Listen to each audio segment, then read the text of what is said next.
From Tally to Cali. It's time to wake up. Wake up! Wake up!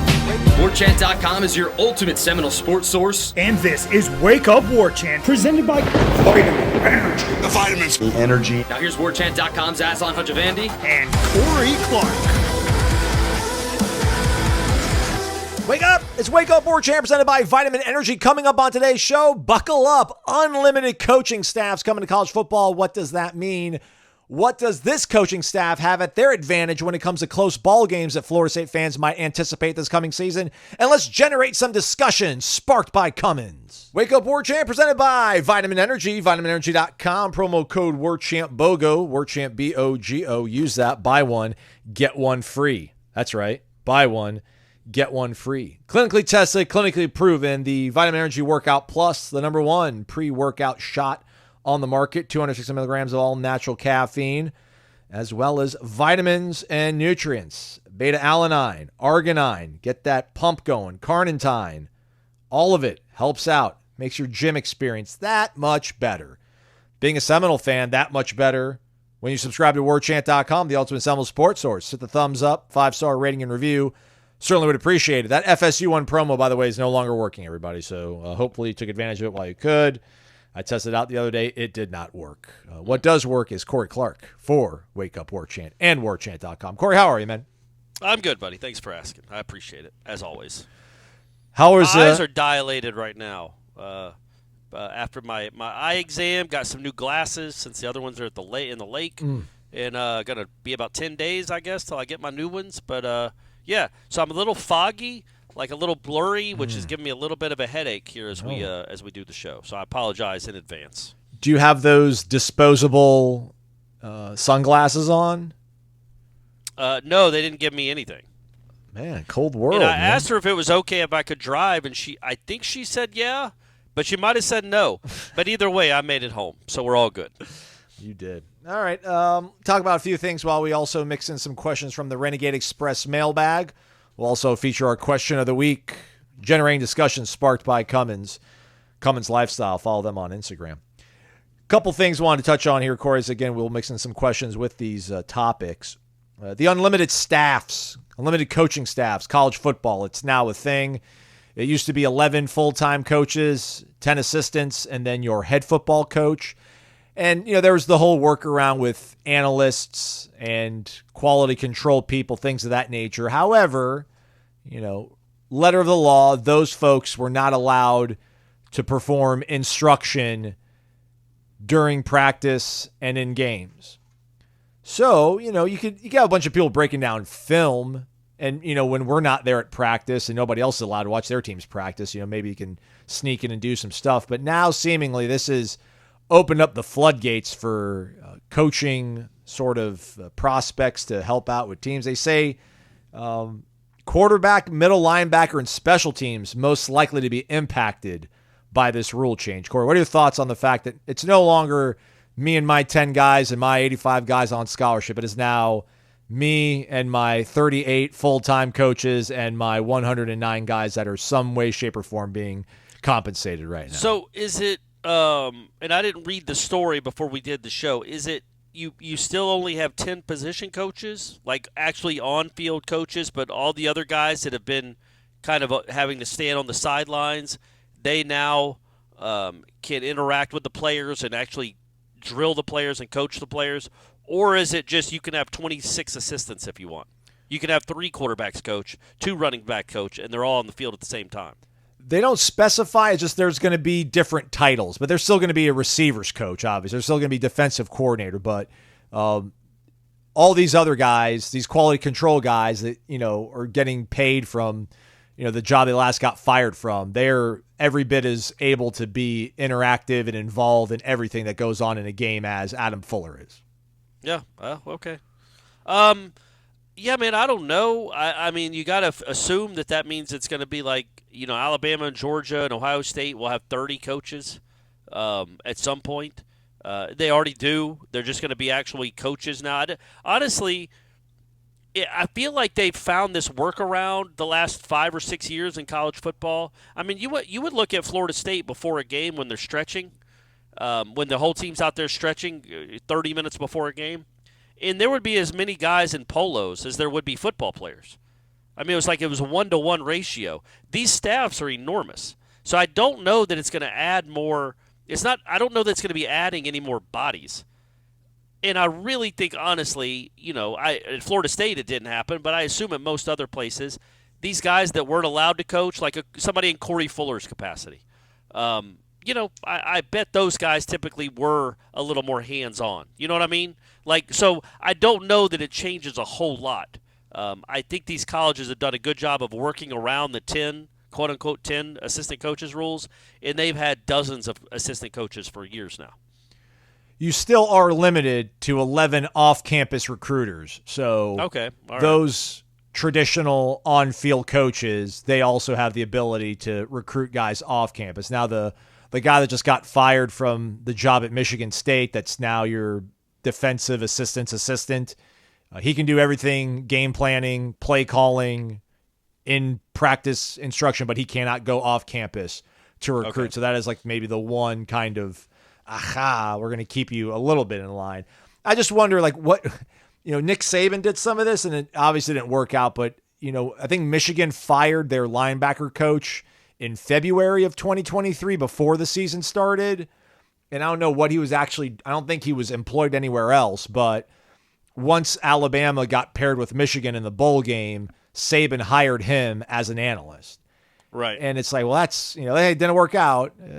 Almost. I mean, they pushed him to overtime, but I just wonder, now what stops you from, I don't know, man, if Texas is really, really desperate, I mean, why couldn't they just offer Tony Tokarz $3 million? Hey, man, just come here, be our coach or whatever. Be our backup quarterback coach. Yeah, just give us everything that they do, man. Tell us everything. Oh, yeah, you're saying if Texas is playing Florida State.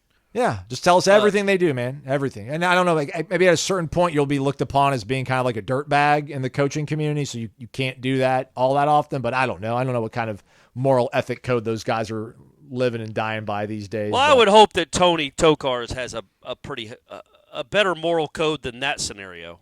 Okay, Mike, I appreciate everything. You've really helped the trajectory of my career. I'm going to go probably be a head coach by the end of this decade. Thanks in large part to you. But I'm going to Austin to kind of screw you. So good luck in the bowl game, man. Good luck. I hope we don't beat you by 50. I would hope. What about Randy Shannon? What if Miami's in it? What if Miami's in the thick of it? ACC championship game, and they're 9-3, so they need desperately to win that game to make it to the playoff. And Mario's hey, man, once a cane, always a cane. Here's $1.5 million. Yeah, come home, empty it out. Couldn't this have been done anyway before? I mean, clearly it was. You said Saban did it. You're saying hiring someone who's still employed, unlike Saban, who hired the guy that was fired. But still, I feel like this could have been done either way. They could have done this last year. But technically, you're not. And again, who knows if Alabama was right? Right. Yeah. If Alabama was actually following the rules, but that guy they hired could not instruct the guys on the field during practice. He could not be on the actual, he couldn't be in the coaching box. He couldn't be on the field, looking at signs and giving you that information in real time. Now, yeah, what's to stop that guy? I mean, he's one of your 39 full-time paid coaches. Right. So, but anyhow, just another thing to make life that much more fun covering college football. Also, good luck to all of you in the Sun Belt and every other non-major Power 5 conference, holding on to your coaches as they will most likely be poached to come be the 17th guy in line at a Power 5 program. But hey, opportunity for everybody. Corey, thoughts on EA Sports' college football game dropping here soon, and they have sized up what they think are the most intimidating, toughest places to play, and they've made that part of the home field advantage in the game. Number 2 is Alabama on this list, Corey, which makes me pretty, a little rankled by that. Kyle Field and A&M is number 1. Florida State actually is ahead of Florida. They're number 9, Doak Campbell Stadium, number 10, Ben Hill Griffin Stadium. Hopefully at one point you'll make it to Alabama for a game, Corey. I think that in that too distant future. I think we're doing a home and home with them, right? I think for now it's still on the schedule, yeah. Yeah. It was that coach and those players. Actual Bryant-Denny Stadium is not a house of horrors. I mean, they have a good record, but it's because of that coach and those players. It wasn't because that stadium and that fan base is just so rabid and nasty. Man, Chad Kelly went in there and beat them. So it's not the toughest place in the world to play. Thoughts on Alabama? If somebody told you Alabama was the second toughest place to play in college football, would you agree with that? No, man, but I don't know how they're judging it. Let's be honest. The last 15 years, it's been the toughest place to play, but that's because of who was on the sideline opposite you, not because of the crowd noise. So then I'm like, is that what they're using it for? Like the toughest places to play, like home win-loss record? Because clearly, Alabama would be number one because they don't lose. They didn't lose on the road or at home. They just didn't lose a lot. But no, I've never thought of Alabama as like this this sound den of death where you can't hear anything. I would take LSU over it.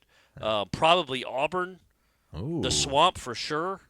Maybe Tennessee, like when they're good. Like it's same thing with Athens. Like I don't think Sanford Stadium is like abnormally loud and intimidating. It's just the team that you play is very intimidating. So yeah, it seems like they've done a good job with this game in its renaissance here. It's second coming. Yeah. But I saw that list too, and I'm like, yeah, man, I don't know. And I'll be honest, I don't know.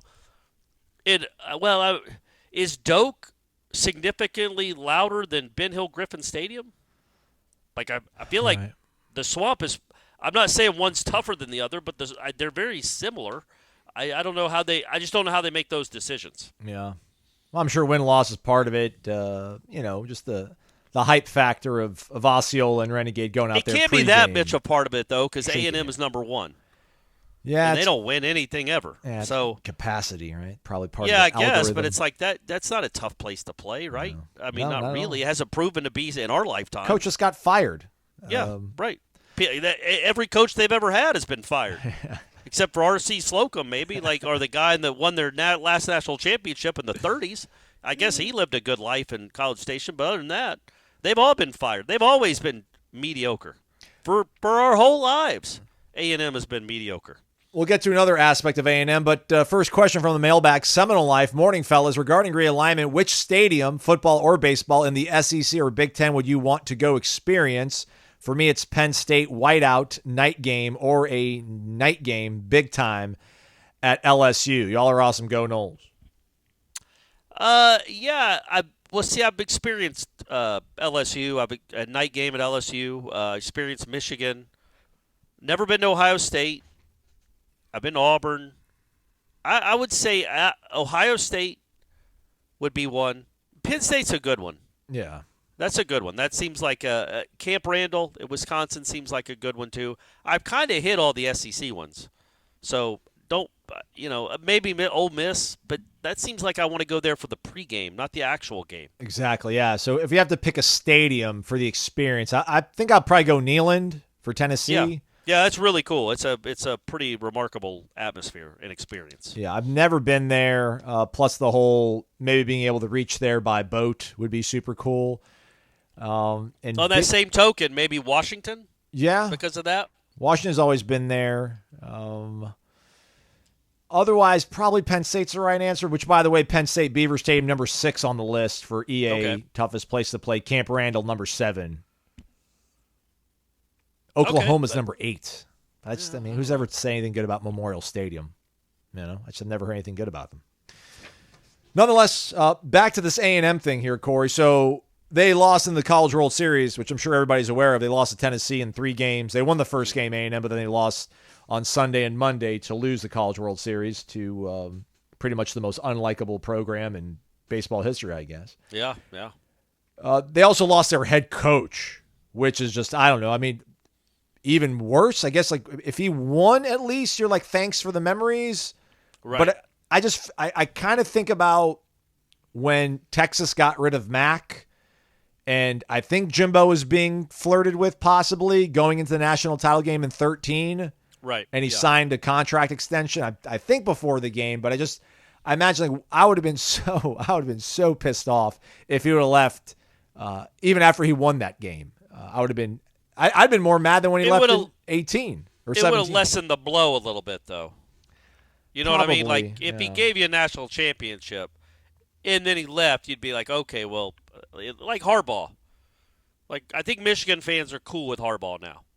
They're not happy that he left, Oh, but he did give him a national title.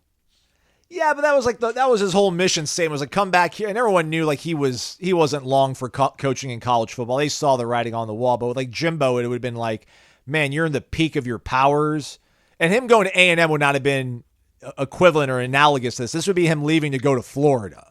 You know, like correct. He yes. You didn't finish that part of the Schlossnagle thing, that he didn't just leave A&M. Yeah. It's where he went to, which is insane.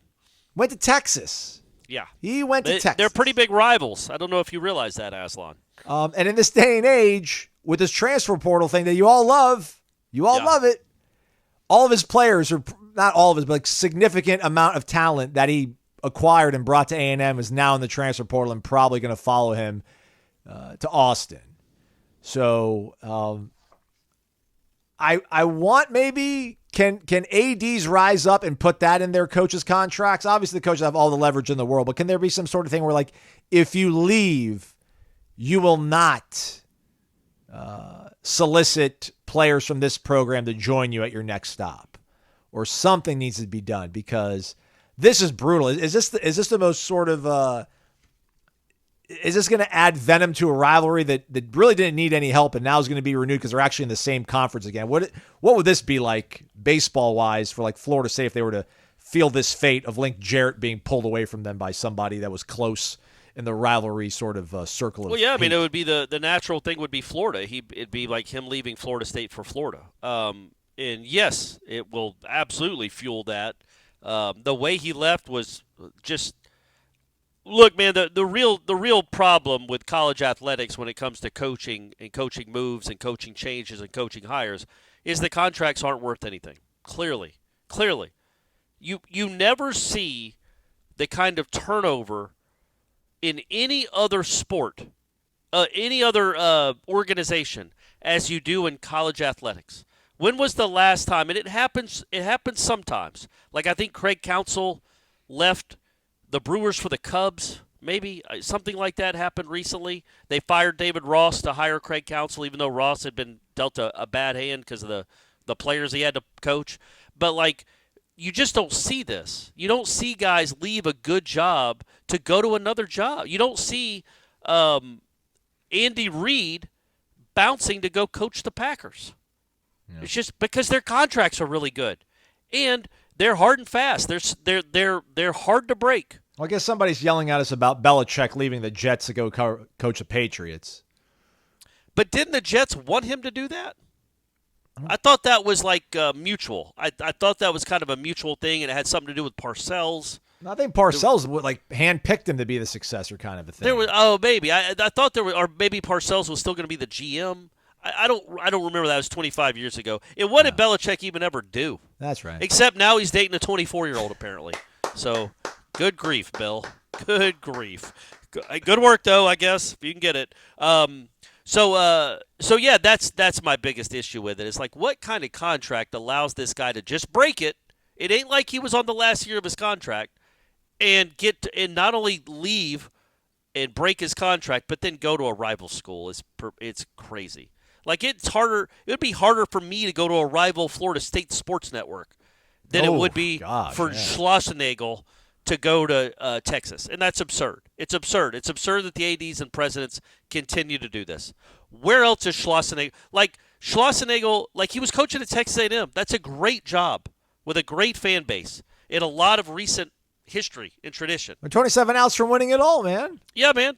So it'd be less than that. I think there were like 11 outs. Yeah, they were up 1-0 in that game. Yeah, in game 2. Yeah. So like, why would you hamstring yourself and put all these outs in your contract that they're allowed to break? In baseball, you're talking about $1.5 million. Football, you're talking about $8 to $10 million. So the money's different, but the principle's the same. Why do you keep giving all these agents and these coaches the leverage? Schlossnagle ain't going to coach the Padres.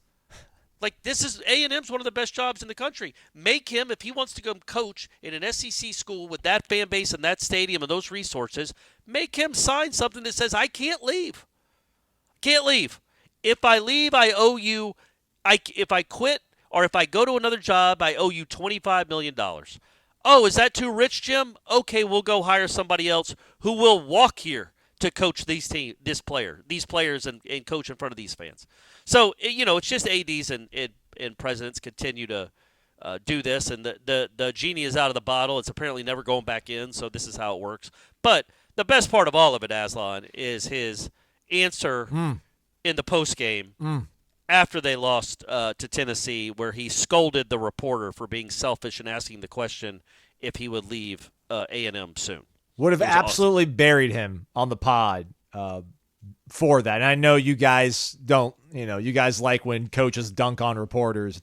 Nothing like a guy making $7 million making fun of a guy making $30,000. But he kind of walked it back on Wednesday when he was introduced. He apologized for the way he handled the question and the way he handled the interviewer. So, right. Cool. But at the same time, I don't know, what do you say? So, I mean, well, you don't scold people. Right. That's it. That's the end of the sentence. You don't scold somebody for asking the question. Right. There is no right answer there, especially when apparently he had been in the works for weeks. Yeah. Like literally before the postseason started, he knew he was going to Texas, and people around A&M knew he was going to Texas. So you don't scold people for asking that question. All you say is like, look, I know that you have to ask that question. My team just lost in Game 3 of the championship series in Omaha. I don't want to talk about myself. I'm not going to talk about job rumors. I just want to talk about this team in this game. Get it? I get it. People will be like, yeah, see, he's a candy ass. He won't answer the question. But that retort is normal. That's how we live our lives. That's the normal yin and yang of a reporter and a subject answering a question in a situation like that. To scold somebody for being selfish and I'm never going to talk to you again, I can't believe you asked that question, is just preposterous on the face when like Aslan, if you were like that, if you were in that situation and you were leaving tomorrow to go to ESPN, but you didn't want anybody to know, and somebody asked you in a public setting, in the Renegade Express mailbag, would you scold the person for asking them? Depends. If it was Dave from Bardstown. Yeah. Well, good grief. I mean, who knows what would happen there? But that was my biggest issue. Not that he avoided the question, not that he avoided giving the real answer, because they never do. And it would, it's a bad time. I mean, then it takes away from those kids that just got so close to it. They lost by one run in the national championship game, and then the story becomes their coach is leaving. So I get not wanting to talk about it. Just don't scold somebody for asking the question, man. That's nonsense. That's absolute bush league, and it will follow him. It's not something that's gonna it's Texas. They're gonna be good, but it's not something he can just flush real quickly. That answer, those remarks, his attitude, his saltiness about it was unprofessional to the point where it will follow him for a while. I hope he really apologized to that dude, and he will be asked about it again in the future, and it'll be interesting to see how he handles it then. Tennis Ump does say, any worries about A&M and their deep pockets coming after Link after just losing their coach at Texas? They have to be furious, especially after losing him to a rival, and they have the ability to offer insane money, as we saw with Jimbo. My hope is that Link's drive to win one for 11's memory will overcome any potential overtures from them. Thanks as always for all you do. Yeah, you would hope that, right? Like, who knows? I mean, I don't know what kind of money they're going to throw at somebody like Link. Let's just say Link is on their radar, and why wouldn't he be? Because he's proven he's a really good coach. But man, Link's ties go deep, man. It's not it's not like he just played at Florida State but grew up in Alabama. I mean, he grew up in Tallahassee. He went to Florida State High School, or I guess it's called Florida High now. He's been going to games since he was 7 years old. His wife's from here. So it's like, I think she might have been a cheerleading coach at Florida State or a cheerleader. She has some sort of cheerleading background, but their roots are in this city. They are Tallahassee through and through. And yeah, man, he didn't do his job. He didn't do what he came here to do. He hadn't won a championship for this program. So I get it that money talks, and we can all hope that he turns down money to get this program to the promised land. It's easy for us to say we're not being offered legit life-changing money that maybe A&M would offer, but he does get paid a pretty good penny, and he gets to live in Tallahassee and not that crazy town. So I don't know. I feel like, you would hope that the pull of being home, the pull of leading this program to a national title would be enough to offset millions of dollars that they could offer that maybe you can't. You have to call him if you're Trev Alberts, though, right? Like, not to upset our subscribers and our listeners that are Florida State fans, and I don't want to lose Link at all, but like if you are an AD and you have a baseball opening, I mean, he has to be on it shortly. I mean, I can't imagine you reach out to. I mean, if 5 is the number of people, like you've always, like whenever I've had a coaching vacancy, I've always wanted to have 5 people in mind. You know, even 3, I feel like Link is probably on that list. Oh, I mean, who? If you let's just take Florida State out of it. If you were a coach at an SEC school and you had an opening for baseball in a proud, pretty historic program, who would you call before Link? Yeah, the guy at Tennessee. I wonder, you know, should we look at Florida State as being the same thing as like, there's no way you go after Kevin O'Sullivan because there's no way he's leaving Florida. Like, should we feel that way about Link? About like, they need to realize it. Like you said, he's Tallahassee through and through. He wants to do something that. No, but you definitely call. You have to call. You're not doing your job if you're the AD at Texas A&M, Trev Alberts. You're not doing your job because I think you just mentioned. I think the guy at Tennessee, O'Sullivan, and Link, in any order you want, in my opinion, are probably the 3 best coaches in America. Schlossnagle, I guess, is a good one too. Clearly, he's got TCU and A&M there. But Link is one of the elite coaches. So absolutely, you make the call. Now, everybody listening to this, just hope Link says no, thank you. Talk to me in 10 years after I've won a few in Tallahassee, and I'm looking for something different. But hey, man, who knows? O'Sullivan, it's not like. He's not anchored down to Gainesville. I mean, I assume he wouldn't leave, but you never know. He might be looking for a different challenge. He's already won a title there. He gets in the College World Series even when he has a terrible season. So maybe he's looking for something different. I hope he leaves.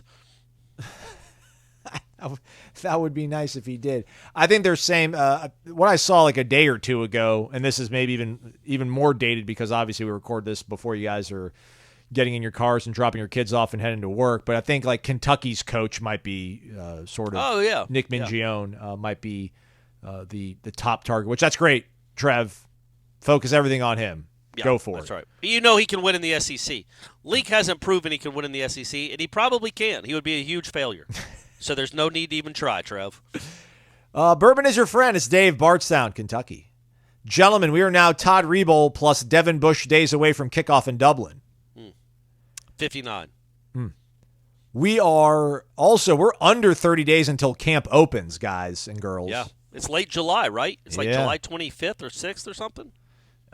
Incredible. You guys talking about point spreads for me, thinking we should do well in close games this year. For a couple of reasons, he says that Florida State should do well in close games. One, Florida State has excellent coaching play calling. Let's call it anti-Cristobal advantage. 2, Florida State has great strength and conditioning. Let's call that anti-Taggart advantage. 3, very good special teams.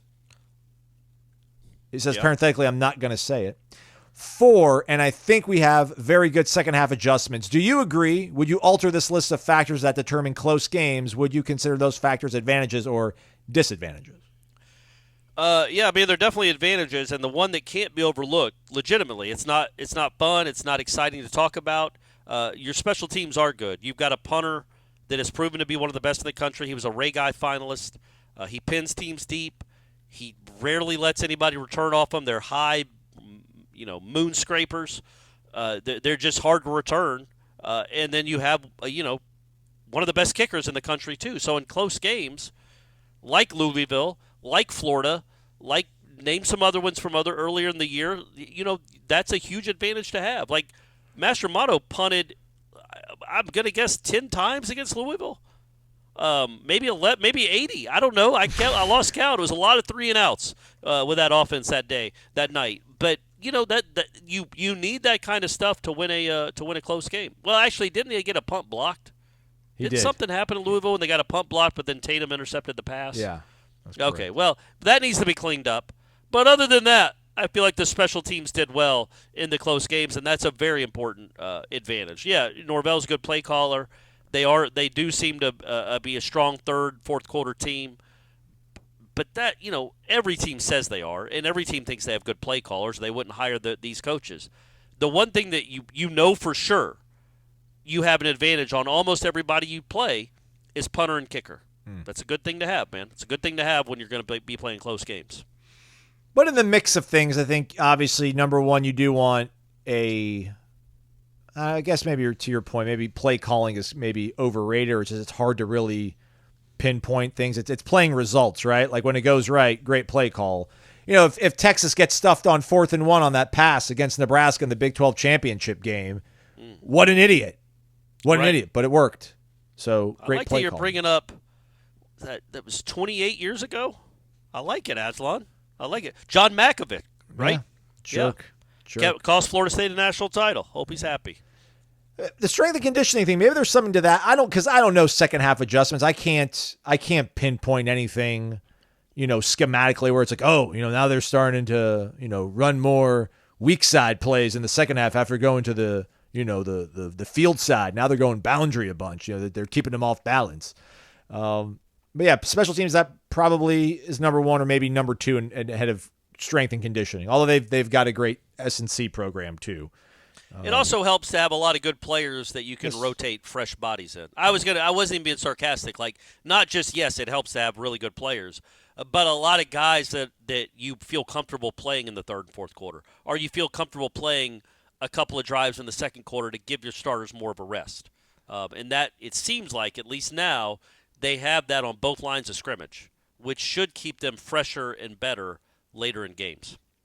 Mas Romano punted 9 times, averaged 41.3 yards. Only 2 inside the 20, though.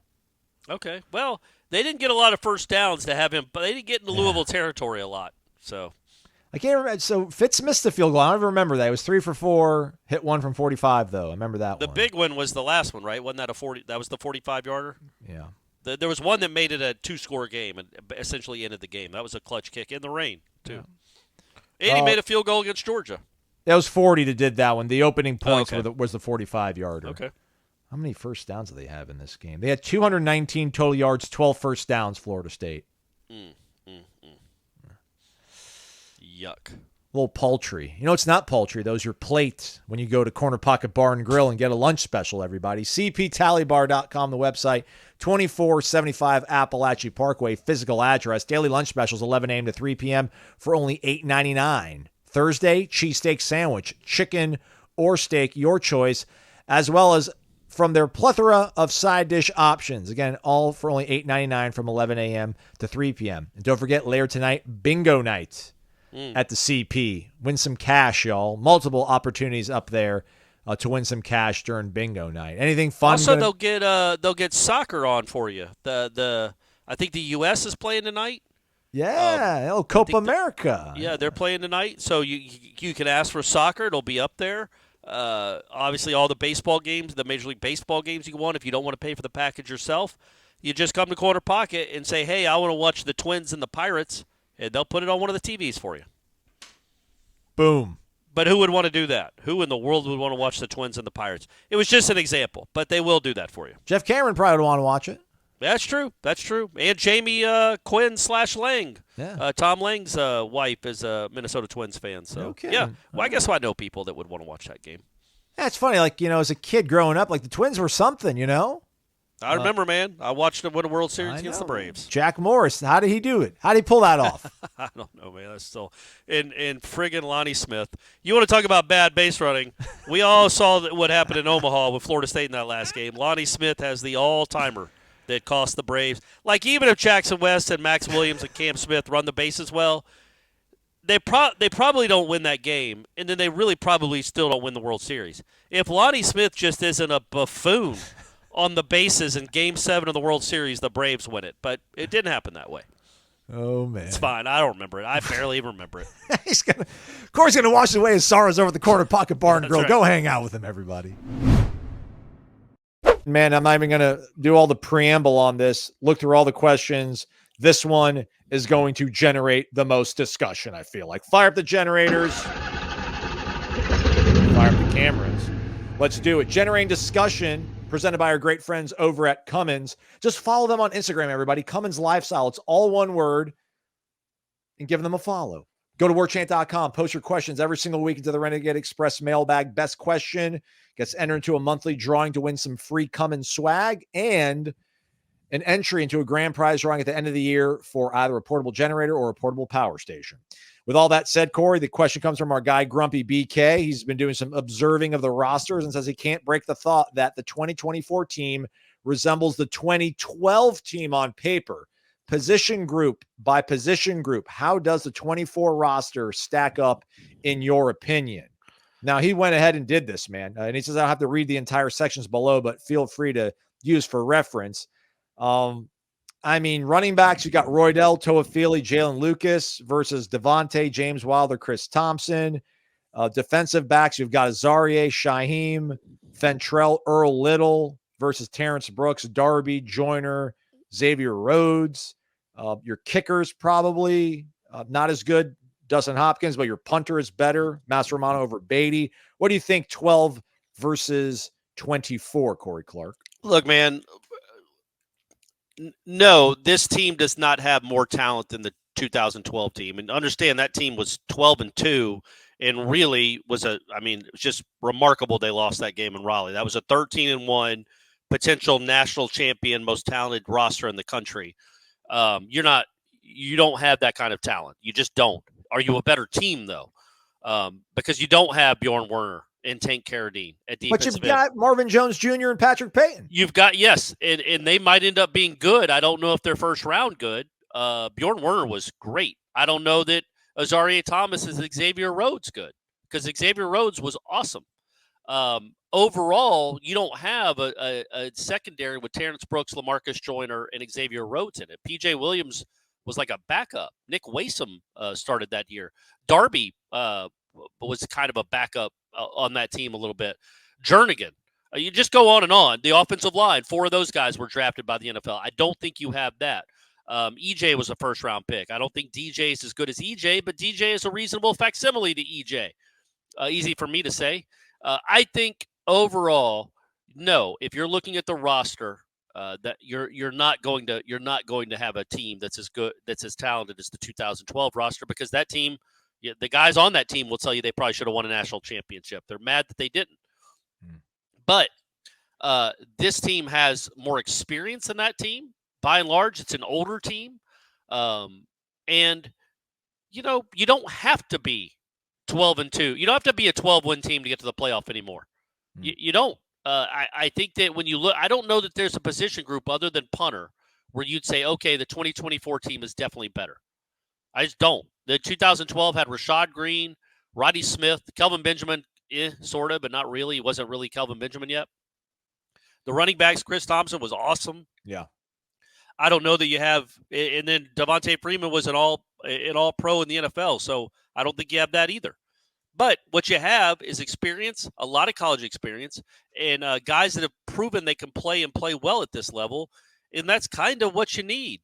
That's kind of what you need. I don't think the star power on this team is close to that team. But again, I'm not. It sounds like I'm just degrading the 2024 team. You just happen to choose one of the most talented teams in Florida State history. I mean, when you look at the NFL guys, it was one of the most talented teams in Florida State history, but they weren't all that experienced. There was a lot of inexperience.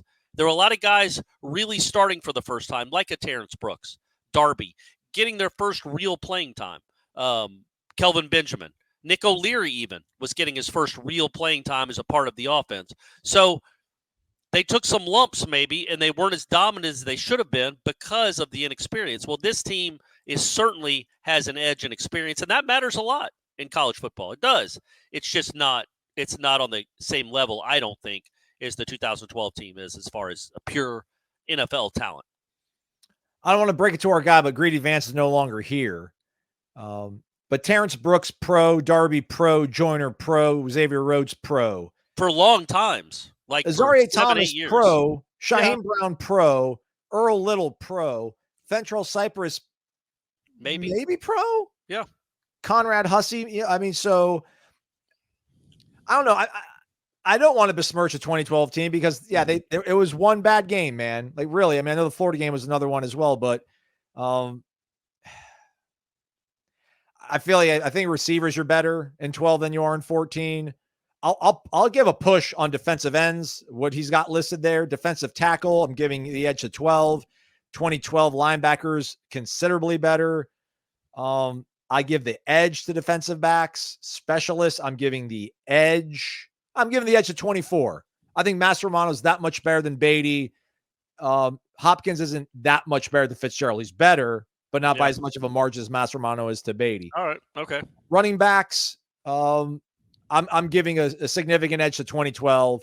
Offensive line, I'm going to call it a push, man. Those guys end up being Stork Pro, Irving Pro, Mateus Pro, Hart Pro.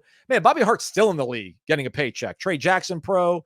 But that was 2012. But that 2012 line isn't right because they also had Menelik Watson, who was a second-round pick, and not Sterling Lovelady. So Menelik Watson was another starter on that team and a good one, who they didn't have, I think, for the NC State game, which was turned out to be a big deal. Yeah, I just think overall the nature of the question, we don't know too either, right? Like I know who Ronald Darby ended up being. I know what LaMarcus Joyner ended up being in Terrence Project, Brooks. Corey. Be a pro. Be the coracle. Project. But I'm saying that's what makes it hard is I don't know what Earl Little is.